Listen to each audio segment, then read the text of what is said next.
Well, hello and welcome to Basic Folk, where we have honest conversations with folk musicians on the bluegrass situation.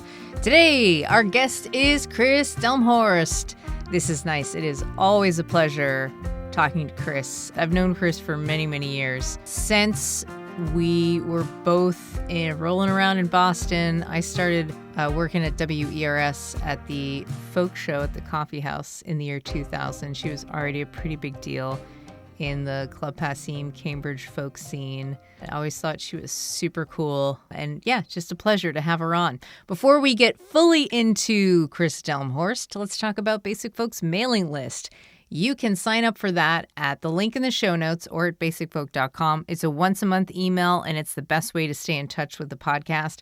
You can also follow us on social media. We are at Basic Folk Pod on Instagram, Facebook, TikTok, and YouTube. And you can also make a financial contribution to Basic Folk. You can do that at the link in the show notes, or you can go to basicfolk.com, give like $5 a month and help us out. Help us produce this cute little folk podcast. Okay, Kris Delmhorst is not a good sleeper. The Western Massachusetts songwriter is usually awake from 2 or 3 a.m. to about 4 or 5 a.m. Sometimes it's like a nice floaty feeling, but other times she is wide awake worrying about anything her brain can get a hold of. This is similar to a feeling with which she ended her 10th record, Ghost in the Garden, with the song Something to Show, the album closer. Thankfully, she sets us straight and explained, indeed, the track is a hopeful prayer that she will have something to show for all the questioning, trying, pushing through, and general work that she and her fellow humans are doing. Too bad it can't happen in the daylight hours, though. In our conversation for Basic Folk, we talk about this and the other themes and songs on the new album, like the unbearable emotional density of summer ending, ambient restlessness during destruction, carrying unresolved loves, and of course, death. Kris experienced a great loss in 2021 with the death of her dear friend and collaborator, Billy Conway. Her husband, Jeffrey Foucault, memorialized Billy on his 2024 album, The Universal Fire, which he called a working wake for their friend. Jeff appeared on Basic Folk and spoke at length about Billy and what he meant to the Boston music community last year. I encourage you to listen to that conversation and Jeff's record, The Universal Fire. Kris had known Billy for many decades. He produced a couple of her early albums and had been a huge presence in her life. The title track, Ghosts in the Garden, addresses Billy's death, which sounds like it was a beautiful one, something that not very many people experience. He was surrounded by a house full of friends and family celebrating his life and keeping him company up until the moment he passed. There are many types of ghosts on the album, lost loves and past mistakes, roads not taken, and our possible futures, too. It was recorded at Great Northern Sound in rural Maine, which is inside an 1800s farmhouse that must keep its own ghosts. Kris, a great lover of collaboration, brings in many guest vocalists like Rose Cousins, Anais Mitchell, Anna Egge, Taylor Ashton, Rachel Bayman, Anna Tivell, and her husband, Jeffrey Foucault. I was actually surprised to learn that she had not actually planned for any guest vocalists. She made the decision, recorded some reference mixes in Maine, and then listened on the drive home. She was startled to discover that she heard each guest vocalist on the track with her in the car, which prompted her to write some emails and get them all on the record. The songs want what the songs want, so you better give it to them, or else maybe more ghosts. We're going to take a listen to clips from the record throughout the interview, so I hope you enjoy as we talk about Ghost in the Garden, the new record from Kris Delmhorst on Basic Folk.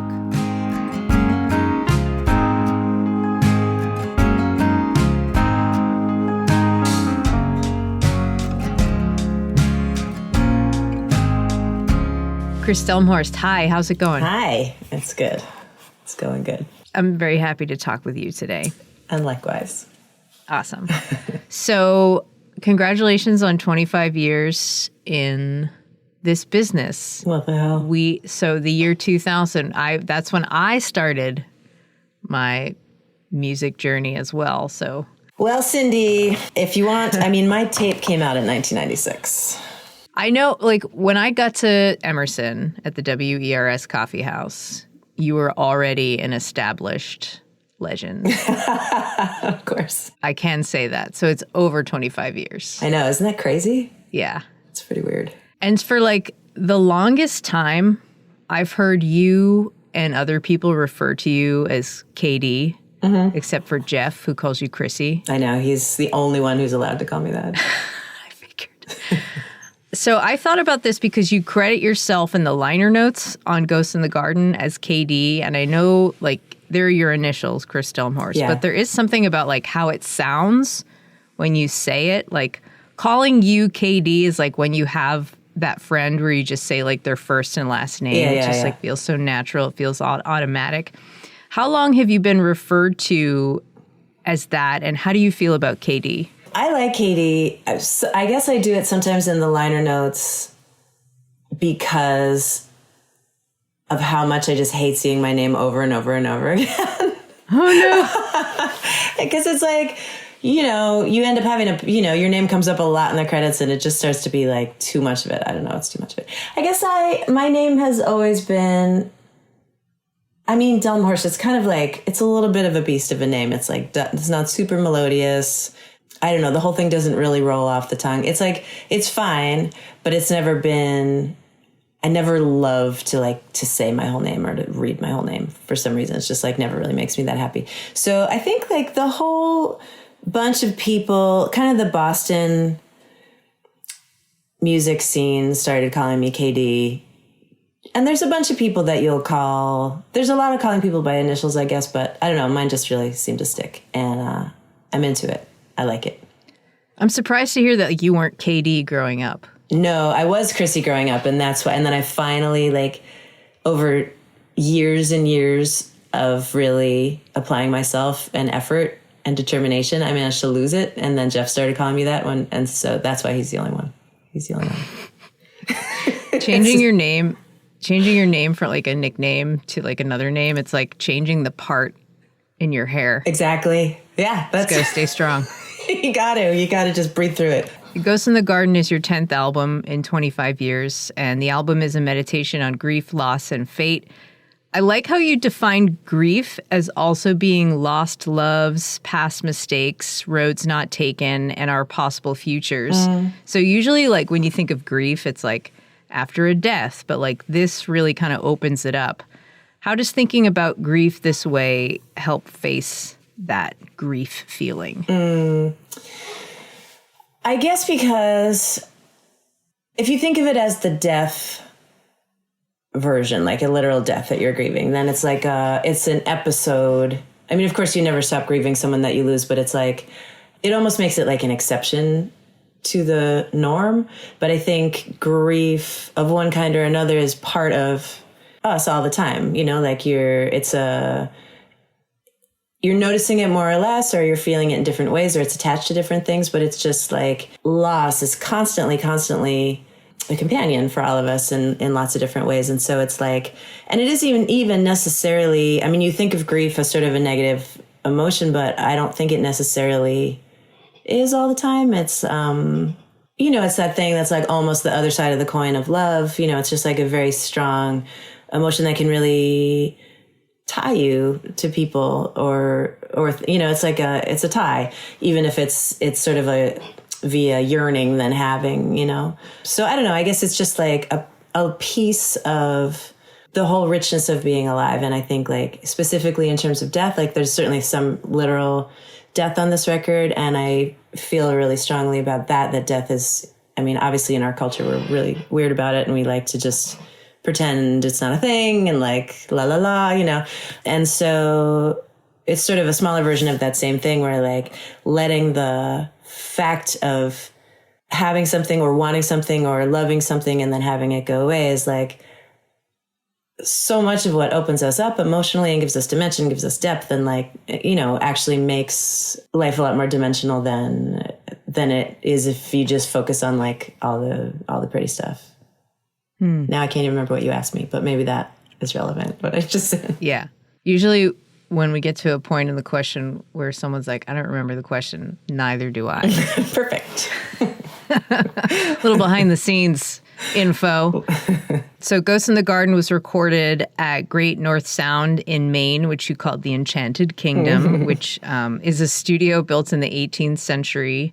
It's a Maine farmhouse, and you say, no doubt, harbors ghosts of its own. So I was crawling all over the liner notes and crawling all over this album, and I found that Jenna Roselle was cooking for you in the band, and I was like, that name sounds familiar to me. And Dave Simonet from Trampled by Turtles also knows Jenna and like had connected us a few months ago. And so I had like fallen off our text thread. So thanks to you, Kris. She even told me she was writing your liner notes, and like I fell off the text thread, but thanks to you, I picked it up again today. So we're going to try to get together. It's all working out. Jenna's the best. So Jenna was your cook, and she wrote your liner notes, and her description of the experience, like from what I can gather, Jenna was not in the recording sessions. She left you your food and didn't even like witness you eating it.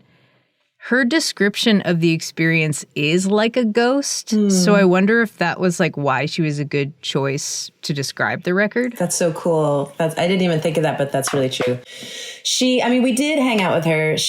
Jenna Roselle is a food writer, wild food educator, hunter. She's a Maine woman. Fisherman, total Maine woman, and really like an incredible person. And she lives right in the same town that the studio is in, and there's only like 12 people who live in that town, so it's kind of crazy that she lives there. And she fed us dinner during the session because the studio is like in the middle of nowhere, and we all just camp out there and stay there. So, and although I love to think about food the rest of the time, I don't like to think about food when I'm recording at all. And so she would come in with dinner every day.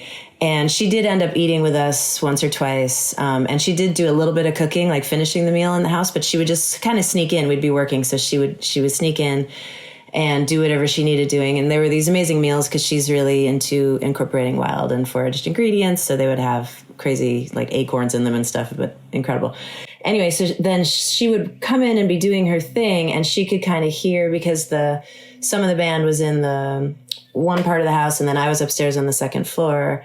And so she could kind of hear our voices and music kind of through the house. She was never in the room when we were recording, but so she just had this very interesting perspective on the whole thing. And then I just thought of it afterwards because I just love her writing so much. And so it's like, how crazy that there's a beautiful writer who happened to be in there listening to the record happen in this very weirdly filtered way, like through the house. And so, yeah, that's funny. She was sort of talking about the music as if it was being sort of ghostly in the house, but then she kind of was too. You're totally right. This invisible presence. I remember the last time that we spoke, something that stuck with me. We spoke during the pandemic for the podcast, and you had released Long Day in the Milky Way, and you were like, oh, it's like, I'm not going to be able to like play these songs live and like get to know them the same way I've gotten to know my other songs, which is like truly striking to me and made me very sad. Me too. So I was going through the sequence of this album and I noticed, and thing is like, if you know the songs this well because you haven't been playing them over and over again since the album release, but we'll try it out anyways. So I noticed that there are some songs on this record that are in conversation with each other. And I was wondering if you had any thoughts about this.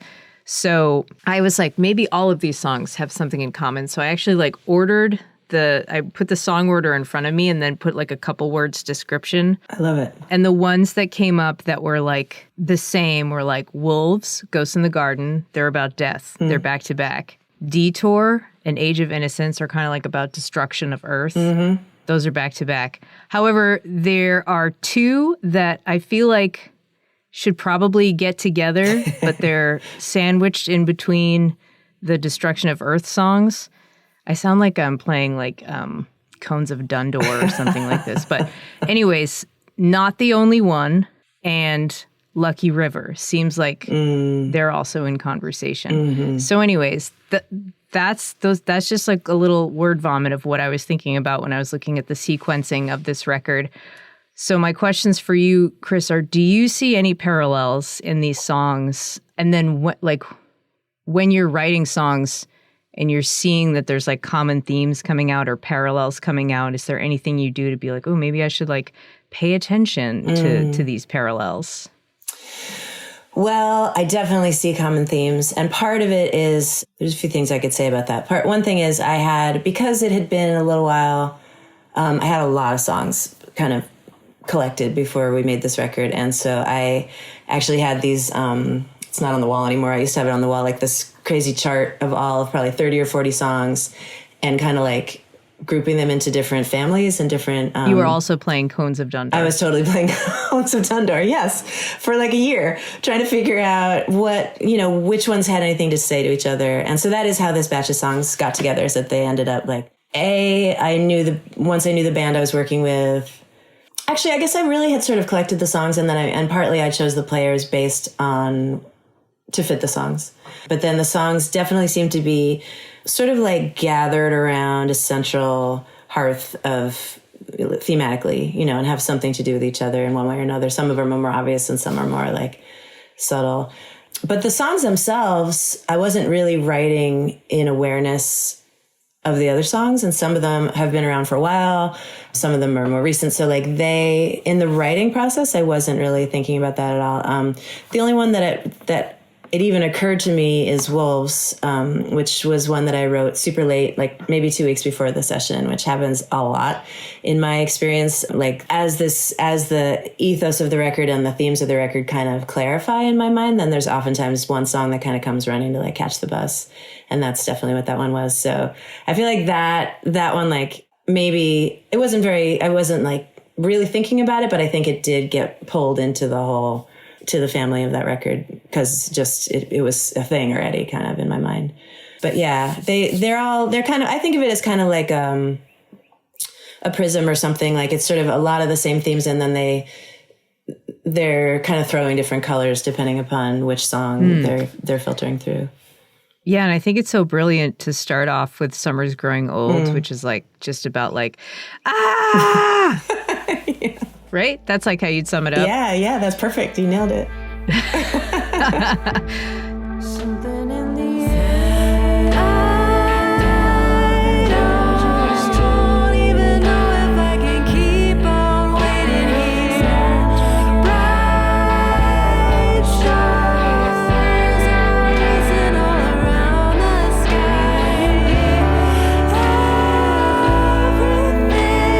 Everything is tumbling out of my heart. Summer's growing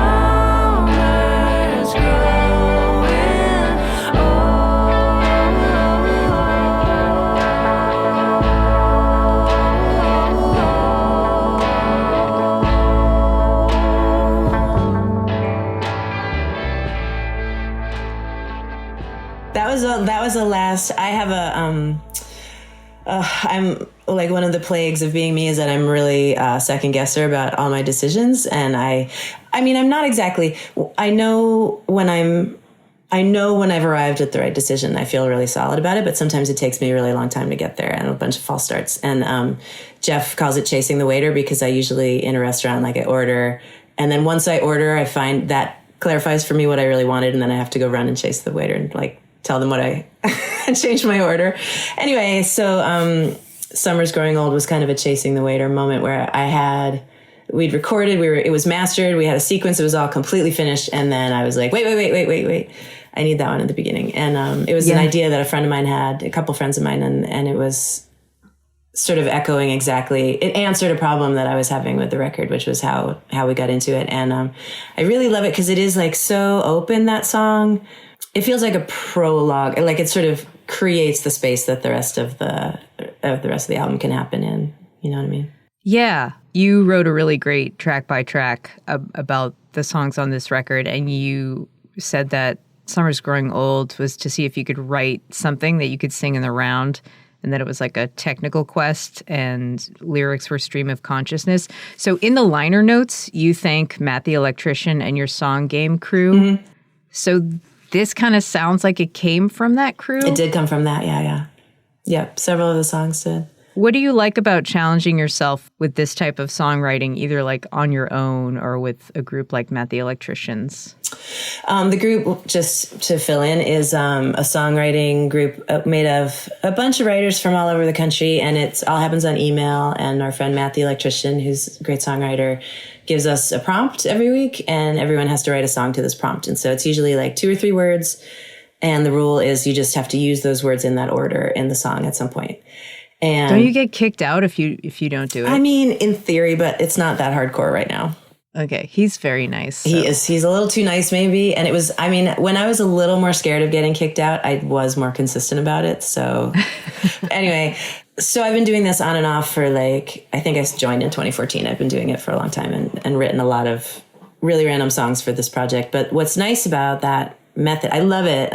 Before I joined the song game, I was actually really scared of it because I had never been someone who was great at writing a song on purpose. And I just didn't think I could really do it. You know, I always sort of had to wait for inspiration to strike. And the great gift of that game has been learning that that's actually not true. And that I mean, I can't sit down and write a great song on purpose necessarily, but I can write a song. And the thing about having a prompt, especially if it's one you didn't choose, and sometimes especially if it's one you think is just really stupid and like there's no way you can do anything with it, is it completely lets you off the hooks that you put yourself on. It takes you out of the mind space of like, ooh, I'm going to write the song and it's going to be really good. It just puts you in the space of like, I have to turn something in at midnight, and I have to have something. So then it's like you get out of your own way in some really important ways. And then you're just you're not even really thinking about it. You're just like, ooh, I'll follow this random little idea I have or, something. And it's like, there's just so many annoying parts of your brain that are standing around like ready to critique yourself too soon, and you have to critique it, but you have to really, for me anyway, I have to stay out of the way as long as I can. And the prompts really help me do that. So yeah, for that one, it was I don't even actually, oh God, I can't remember which of those words were from the prompt. I think it was the neighbor's TV. Oh man, that's cool. Yeah. And so it just grew out of that because I was just sort of freestyling from that. And so the little challenge I set myself, I had been wanting anyway to write something that you could sing as a round. And so I just kind of focused on that. And I didn't focus on the lyrics and I just was singing whatever was happening. But then it turned out like it's cool, and it's cool in a way that I probably would have never in a million years written on purpose, And that's what I really love about that kind of stuff. What do you think when you hear somebody say who is like a fantastic songwriter that you admire, like, oh, I don't know how to write a song. I couldn't teach a songwriting class. I don't know how to explain it. I completely relate to that because I've only taught a few songwriting classes, but I felt that way for a long time. Like, I don't really know how to do it. It's almost something, I guess I felt superstitious about it. Like it was a thing that would happen. I was almost worried if I just thought about it too hard or brought too much of an analytic mind to it that it would dissipate, that it wouldn't happen anymore, because it felt like magic sort of to me. So I used to have a real resistance to the idea of teaching songwriting in any way because I was like, who am I to do that? I don't know how to do it. I'm just, making it up. But then of course everyone's making it up. And I do now have like a lot of, for me, the whole thing about songwriting, the main project is what I was just talking about, like getting out of my own way and letting sort of like going fishing in my subconscious and finding things that are much more interesting than the top levels of my brain would have thought of, when it's trying to like be helpful, but it just doesn't really, a song I write on purpose where I know what I'm writing about from the outset is almost always going to be a song that I'm just not that interested in. So for me, when I do a workshop, that's usually what I'm sharing is like ways that I've learned to keep my conscious brain out of the room for as long as possible. So I feel like that's, and everyone's going to take that differently. And maybe for some people, that's not even helpful at all, but that's all. For whenever I like teaching songwriting, all that is being like, here's some stuff that works for me, and then people can just do whatever they want with that. I love the getting my brain out of the way. Mm-hmm. And you describing that kind of reminds me of like back in the 90s when I was in high school, there was like a poster in the choir room that's like, leave your baggage at the door. It's like all the kids leaving their backpacks and other emotional baggage. Totally. So I've got questions about some of these songs. Let's go with Wolves. Dark on dark, patient pride, just outside the edge of the light. Know how to wait, how to sit tight.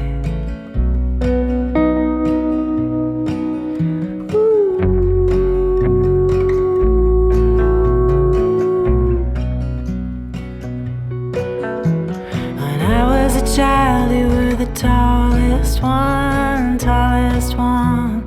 Block out the sun, little bit smaller now the closer they come. Oh, but hey, no, there's no shame. Someday we'll know all their names. There's no wrong, there's no blame. They're wolves.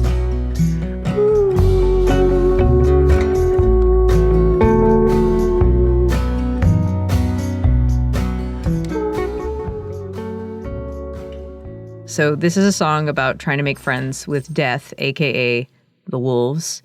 So how close have you gotten with making friends with death? Well, I mean, this song in particular, it's like, it's about preparing yourself to meet death, and in particular of your parents. Like for me, I was thinking about my parents as they're getting older and like they're fine and good, but like you kind of, I had said this phrase to a few people when they'd be like, how are your parents? I'd be like, they're great, but you sort of, but we're starting to see the wolves gather around. And by which I meant like, you know, there's things around the edges where you're like, oh, maybe that's going to become a big thing. Maybe that's going to be, you know, what takes them out. Like, and I know they're thinking that same way too, of course. And so just the awareness of it, like coming and trying to be ready for it is what that song is about. So in terms of that specific way, I don't know yet how we're going to do it. Then we burned all the bad news, all the shit that we can't use. You were my first glimmer, it's true. Now look at this circle of light. Dark side of a dark year, down to zero and the stars are clear. Feel the edges disappear. You can fall right into the night. Ghosts in the graveyard, hearts in the room, trying to do everything we learned from you.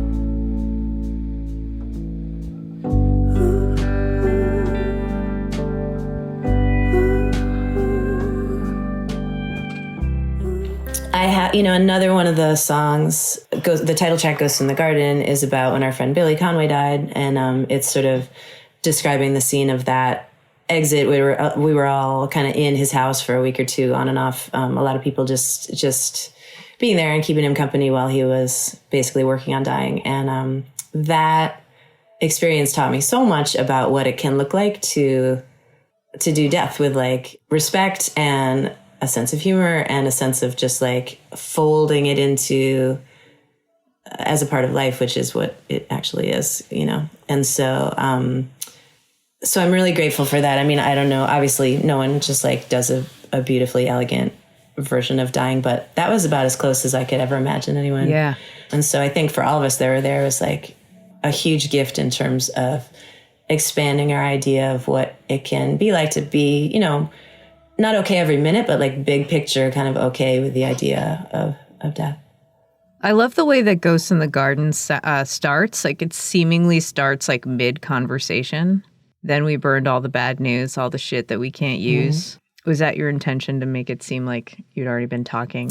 It just came out that way, but I kind of like it. And especially in terms of, I really liked it when we were sequencing the album because it's like, you know, Wolves ends and then it's kind of like, so anyway, you know, it's like the songs are sort of having this little conversation.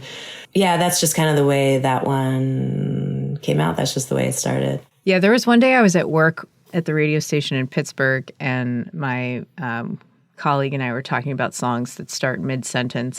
There's a few of them out there. I'll put this one on the list. Yeah. I'll have to send it to him and be like, here you go. Yeah, add it to the list. Add it to the list.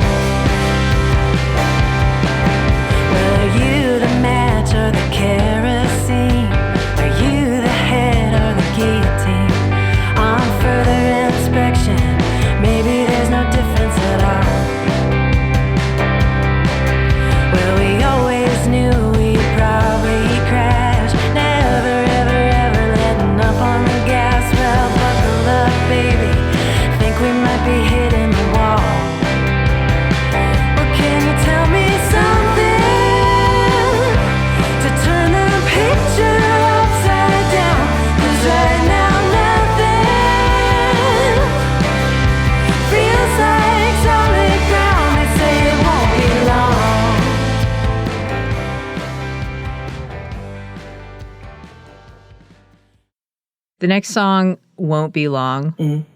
My question for you was this the most fun song to record? Yeah, I think it was. Yeah. Yeah. It was super fun, and it's really fun to play every night too. It seems like the last time we spoke, we talked about like how much rock and roll that is actually in your lexicon and in your background. So it's cool to hear you kind of get a little rock and roll. Yeah, like kick out the jams a little bit. I know that it's generally a pretty slow record and pretty like subdued. And so I think even more so in this context of the record, it's such a release. It definitely feels like that in the show. It feels great. There are tons of guest vocalists on this record. Rachel Bayman is singing on Won't Be Long. And prior to this, you hadn't met her, but you heard her music and you're just like, I want her on this song. So you're someone who loves collaborating with people and has many people who have sang guest vocals with you on your records over the course of your career. How often does that happen when you're like, I want Rachel Bayman on this one, I want Rose Cousins on this one, Aeneas on this one, this person I've never met on this one? Like, what was your curator's mind like on this record for the guest vocalists? Well, on this one, it was kind of interesting because I wasn't actually planning to have guest vocalists at all because... What? I wasn't... No one believes you. I know, it's really true. I mean, I knew that a few of the songs were going to want parts, but I was thinking I would do them myself because... On the last one, on the last record, I had Rose and Annie in the studio with me, and there was like the backing vocals were such a huge part of it. And so I wasn't really thinking that way. I was thinking really small band, like keeping everything very small and the cast of characters very small. And then, so we tracked with just the three guys and me, and then Sam sent me the roughs, and I was listening to the roughs on a drive home from Boston really late and dark road.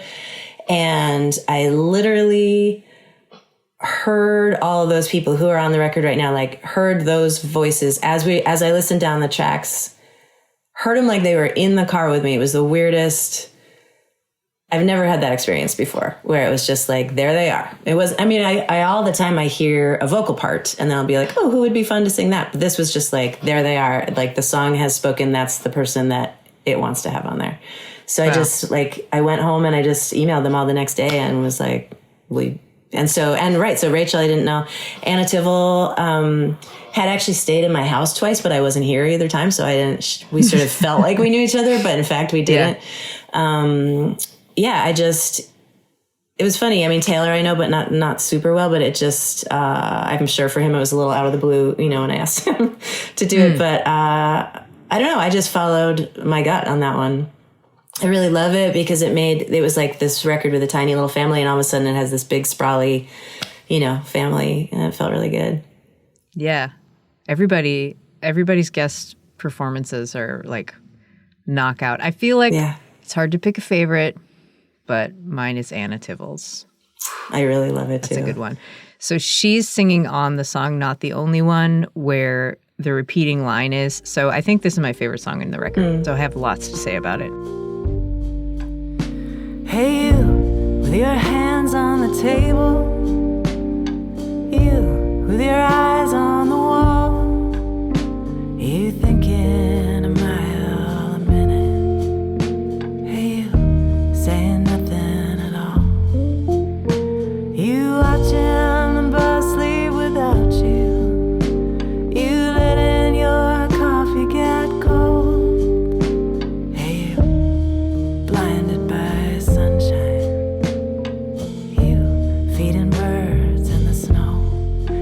the only one. You're not the only one here. Not the only one here with a broken heart. The repeating line is, "You're not the only one with a broken heart." And of the song, you say, "I love the way it cuts two ways, as reassurance you're not alone, and or a reality check to remember that your pain isn't the only pain." I heard it first as the reality check, which, cool. I don't know what that says about a person. Yeah, it's like maybe it's like the dress. Yeah, it's totally like, what color is the dress? Totally. So, all right, here's the question. This is a note, I think, from your press release. Okay. Ghosts in the Garden, about the record, explores the hidden country of grief, which is such a cool way to describe it. A land that we all inhabit together, but often navigate alone. And it is strange to think that we like all go through this grief, but usually figure it out on our own. Yeah. So when I was watching the video for Not the Only One, so there's a note that's like being passed around and it's going from like person to person and people are reading it. And the note says, "You're not the only one with a broken heart," which is the line that repeats in the song, which makes them feel less alone, even if you are like checking yourself, even though they're actually alone. So like, what do you think of that truth of like, you're not the only one, but you're actually the only one that can get you through it? Right. I mean, that's true. Like fundamentally at the end of the day, you're it's you. But I think knowing that in both the ways, in both senses, like you have that, you're going through that, but so is everyone else. So in a way, it's like you're the only one who can like breathe oxygen into your own lungs, but everyone else is doing it too. So it's kind of like, it's shared in that way. It's like, you know what I mean? It's like a shared facet of our existence. It's just like grief, that's like we were talking about before. It's everyone's got it. It's kind of like tagging along with you, and maybe you're thinking about it, maybe you're not, but it's kind of, it's with you and it's with everybody. So yeah, kind of like, this is good to keep in mind as we welcome a baby into the world. Absolutely. Oh, yes. Breathing in the lungs. You're the only one that can breathe for you. You're the only one that can sleep for you. Good luck with that. Yeah. Yeah. Well, thank you. Cool. Also, thank you for following my wacky narrative on that song. Oh, yeah. But I really loved it. Thank you. Yeah, it was really, that video was an incredible process to make because we just filmed. Yeah, how did you make it? I had this vision, and I got my friend Jason Goodman, who's a really beautiful cinematographer, and he came out to my town, and we just wandered around and we just handed the note to people and filmed them. Like we asked if we could do it, and then we did it. And so those are genuine reactions. They're all genuine reactions. They're all people reading that for the first time and like whatever it means to them. And it was so emotional and so fascinating to see like all the different ways that people react. Like some of them, it obviously just like touched a nerve right away and people would sort of tear up. Some of them kind of like got very protective almost of themselves, like got a little bit like armored up. You could see them kind of being like, whoa, like that's a soft spot that I don't want to like touch in public, like that. And some people sort of laughed, like they were awkward. And I don't know, it was really wild to see it play out on all these people's face. Wow. Yeah, it was a cool couple days. There is a shot of you in a shop. You like get some flowers out of the cooler, and then there are these like cats that you walk by, and I was like, she better pet those cats. Did not disappoint me. Obviously, I'm going to pet the cats. Obviously. We went walking and talking in sheltering pines, picking clovers and violets and sweet celandines. The blood in our veins, it was singing and rhyme, unaware of the boundaries of space and of time. She said, you are a soldier bound for the front lines, and I'm bound to a man who's no friend of mine.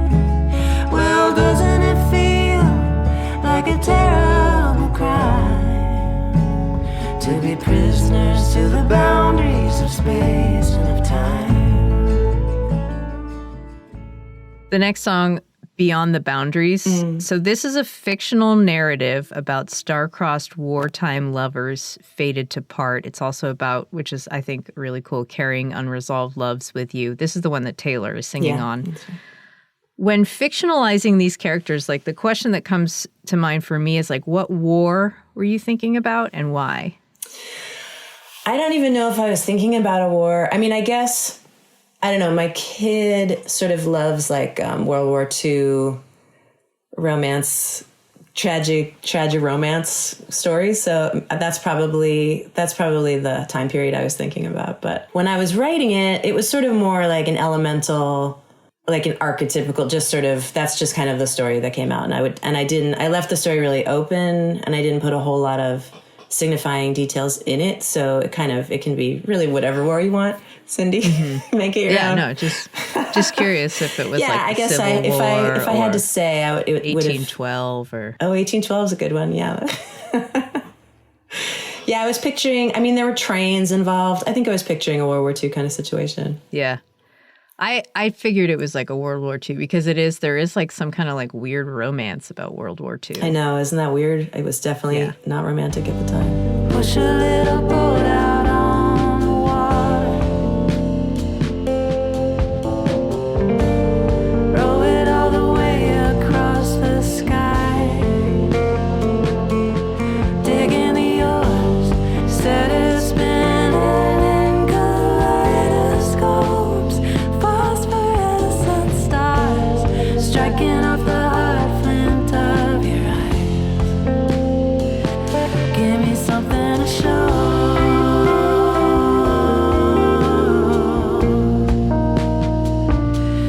Something to show. For all my restless days, every breathless morning, all my years awake, every dream awake. The last song of the album, not very happy about this. You're leaving us with this one. So this song is about wanting something to show for all of the worrying that you have been doing. And in your case, Kris, it often happens in the middle of the night. The line is, "Give me something to show for all my sleepless nights." And then you're like, goodbye. The album is over. Thank you, goodbye. So usually this is a question that I would have liked to have started the interview off with, but what has been your history with worrying, anxiety? Like when have you worried the most? Any tips on managing? Well, I'm not a particularly anxious or worried person, I wouldn't say, in the big picture.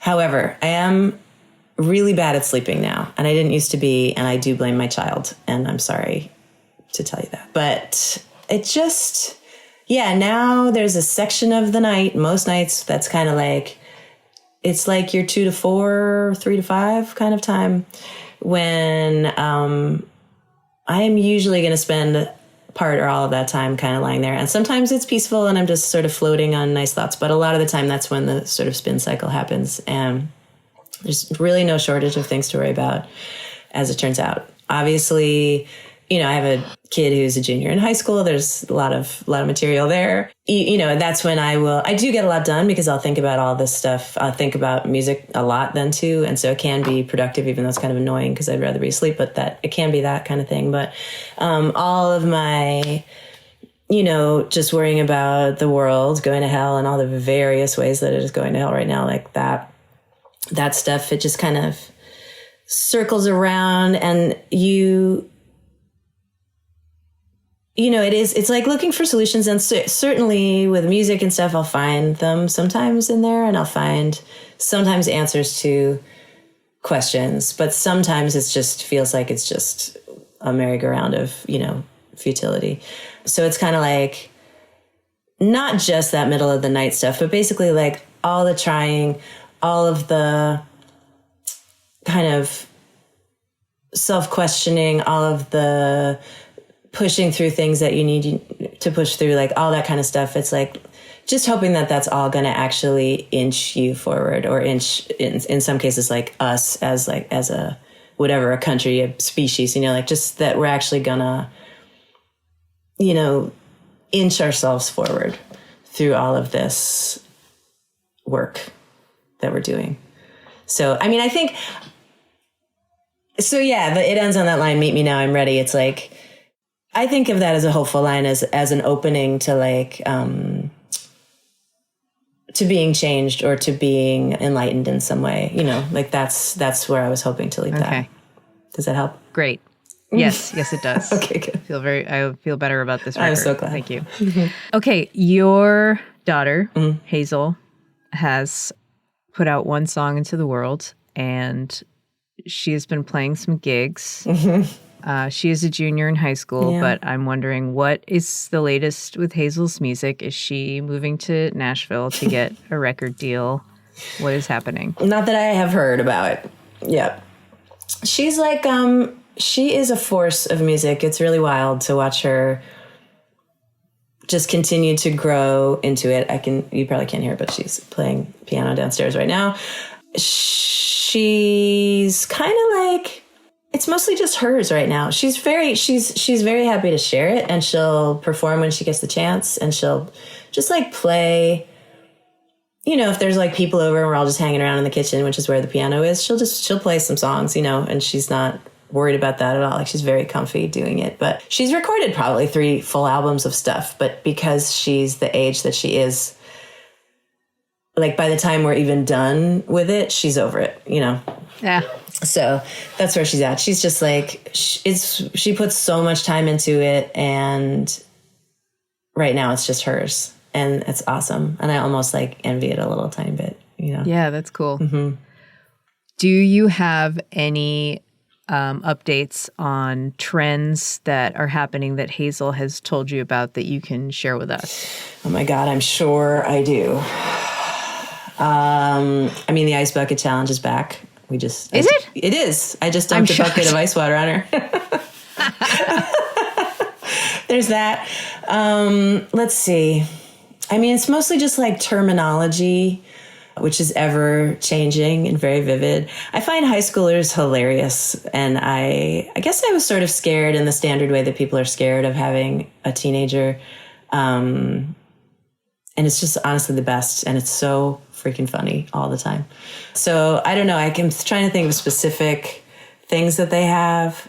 It's more just like the way that just their lens is really funny, and they can make a little joke or a little like running bit out of absolutely anything. So I don't know. They're just so funny to have around, but I can't, of course, think of anything specific. At 3 a.m, I will be thinking of answers. Yes. And I will text you at that time. Yeah.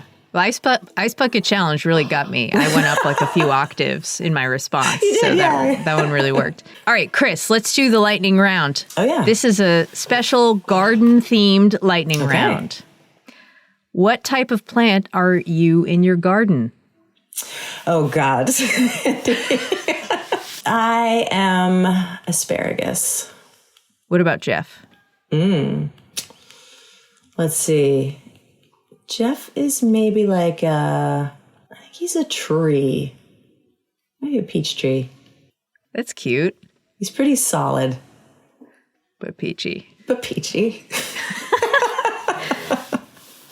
Which plant gives you the hardest time? Well, I guess it's not a plant I have on purpose, but this freaking plant, Japanese knotweed, which is like it's like the Terminator, not the Terminator, but the thing in the Terminator that was the guy made of liquid metal. And if you killed it, it turned into more liquid metal.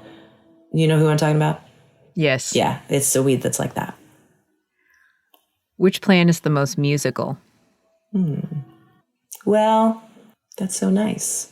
The first thing I think of is just grass, because you can blow it with your, but you can play it, but that's not that exciting. There's a lot of, the names of a lot of them are super pretty, like Forsythia is so pretty. Hazel, we were just talking about, she was really aggressively wanted Rose Polenzani to name her baby Forsythia.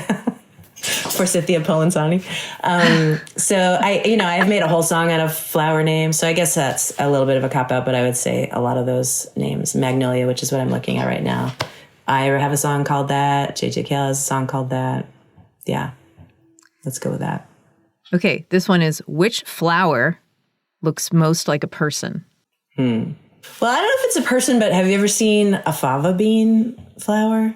No. Because it kind of looks like a panda. It's definitely facey. It's black and white.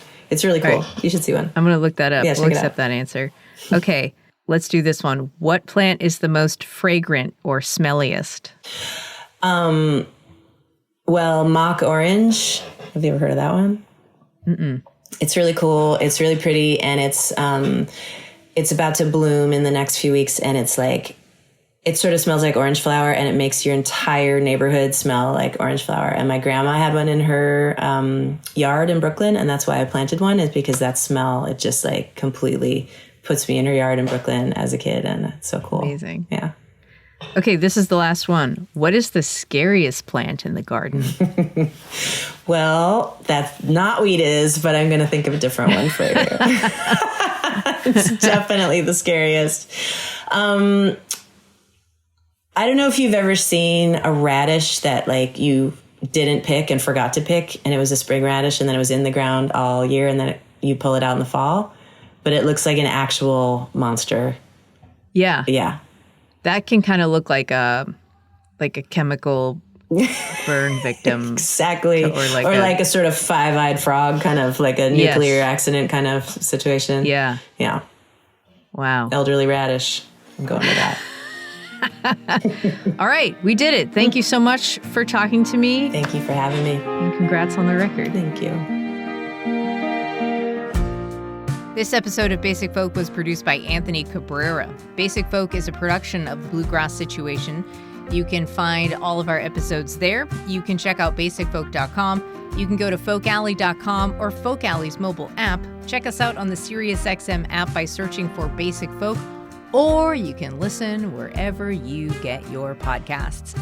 If you enjoyed this episode, I suggest sharing it with all your gardener friends who are always like, blah, blah, blah. I love gardening. I'm in the garden and my life is stress-free because I garden all the time. They're going to want to check out this episode. All right, thanks for listening all the way to the end. Talk to you next time. Bye.